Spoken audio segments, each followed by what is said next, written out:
ഇത് മാസ് മോട്ടോഴ്സിൽ നിന്നാണ് നമ്മളെ ഹോണ്ട ആക്റ്റീവ 125 ജനറൽ സർവീസായിട്ട് കയറ്റിയാണ്. ഫസ്റ്റ് സ്റ്റാർട്ടിങ് കംപ്ലൈൻറ്റായിട്ട് നമ്മൾ എടുത്തു വന്നിരുന്ന വണ്ടിയാണ്.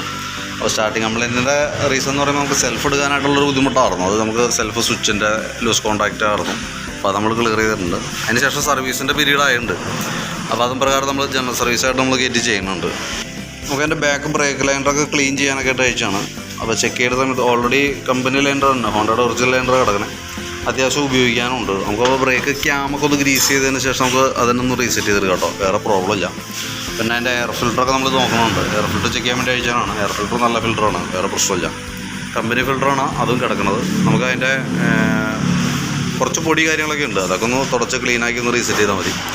CVT ക്ലച്ചിൻ്റെ ഭാഗം നമ്മൾ അഴിച്ചിട്ടുണ്ട്, അത് ചെക്ക് ചെയ്യാനും ക്ലച്ച് ഗ്രീസിങ്ങിനൊക്കെ ആയിട്ട് അയച്ചാണ്. അപ്പോൾ നിലവിൽ വേറെ ഓയിൽ ലീക്ക് കാര്യങ്ങളൊന്നും നിലവിൽ ക്ലച്ചിൻ്റെ ഭാഗത്തൊന്നുമില്ല. അതേപോലെ തന്നെ ബെൽറ്റിൻ്റെ കണ്ടീഷൻ നോക്കുമ്പോഴായാലും ബെൽറ്റും നല്ല ബെൽറ്റാണ് കിടക്കുന്നത് കേട്ടോ.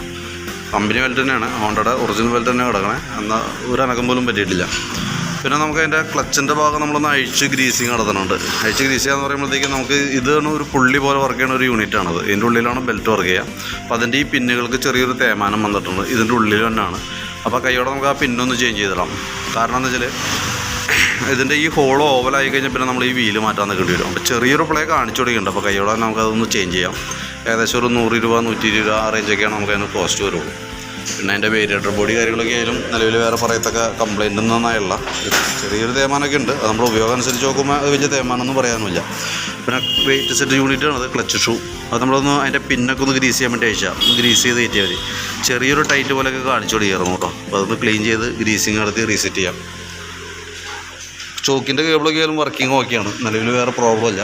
കാർബറേറ്റർ യൂണിറ്റിൻ്റെ അവിടെ അതേപോലെ ആക്സിലേറ്റർ കേബിളും വേറെ പ്രശ്നങ്ങളൊന്നുമില്ല കേട്ടോ. അവിടുത്തെ ഒരു ഫ്ലാപ്പ് പൊട്ടിപ്പോയിട്ട് അതിൻ്റെ ഉള്ളിൽ കൂടെ ചെളി മൊത്തം കിടക്കി കയറി വരുന്നുണ്ട്. അപ്പോൾ നമുക്കിവിടെ താൽക്കാലികമായിട്ടൊരു ഫ്ലാപ്പ് ഒന്ന് സെറ്റ് ചെയ്തിട്ട് ഒന്ന് സ്ക്രൂ ചെയ്ത് പിടിപ്പിക്കാം, ചാടി പോകാത്ത രീതിയിൽ. കാരണം വെച്ചാൽ ഇങ്ങനെ നിൽക്കുമ്പോഴത്തേക്കെന്ന് പറഞ്ഞാൽ മഴയാണ്, കൂടുതലായിട്ട് ഇനി ചെളിയുടെ പ്രശ്നത്തിൻ്റെ ഉള്ളിലേക്ക് കയറി വരും. നമുക്ക് പുറമേ നിന്ന് കാണാനും വലിയ ഒരു ഭാഗം. അപ്പോൾ അതൊന്ന് കൈയോടെ ക്ലിയർ ചെയ്തിട്ടേക്കാം കേട്ടോ. പിന്നെ ഫ്രണ്ട് ഭാഗത്തേക്ക് വരുമ്പോഴത്തേക്ക് നമുക്ക് അതിൻ്റെ ബ്രേക്ക് ലൈൻഡർ ബ്രേക്ക് പാഡാണ് വന്നെ, ഡിസ്ക് ബ്രേക്ക് വന്നെ. അപ്പോൾ അത് നമ്മൾ ചെക്ക് ചെയ്യാൻ വേണ്ടി അയച്ചാണ്. നല്ല പാഡാണ്, കുഴപ്പമൊന്നുമില്ല.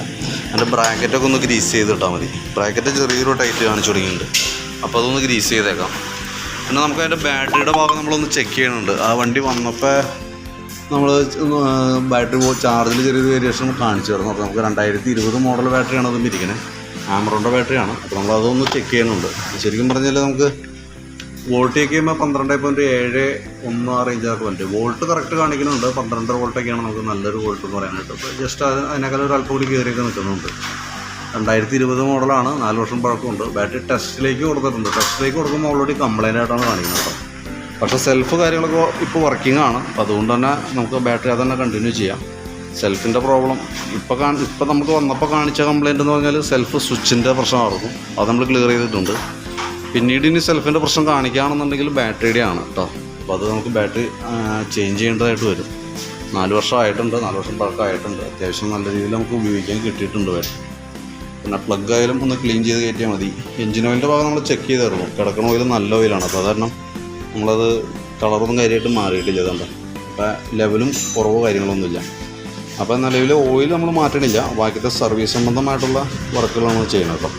അപ്പോൾ അതിൻ്റെ ഒരു ഏകദേശം ഒരു എസ്റ്റിമേറ്റും അതിൻ്റെ ഡീറ്റെയിൽസും കൂടി ഞാൻ വാട്സാപ്പിലേക്ക് ഒന്ന് സെൻഡ് ചെയ്തിട്ടേക്കാം. അത് നോക്കിയിട്ട് ഒന്ന് റിപ്ലൈ ചെയ്തോളൂ. ഏകദേശം നമുക്കൊരു 2:30-3 മണിക്ക് ആവും കംപ്ലീറ്റ് ആകുമ്പോഴത്തേക്കും. ഞാൻ കോൺടാക്ട് ചെയ്തോളാം കേട്ടോ.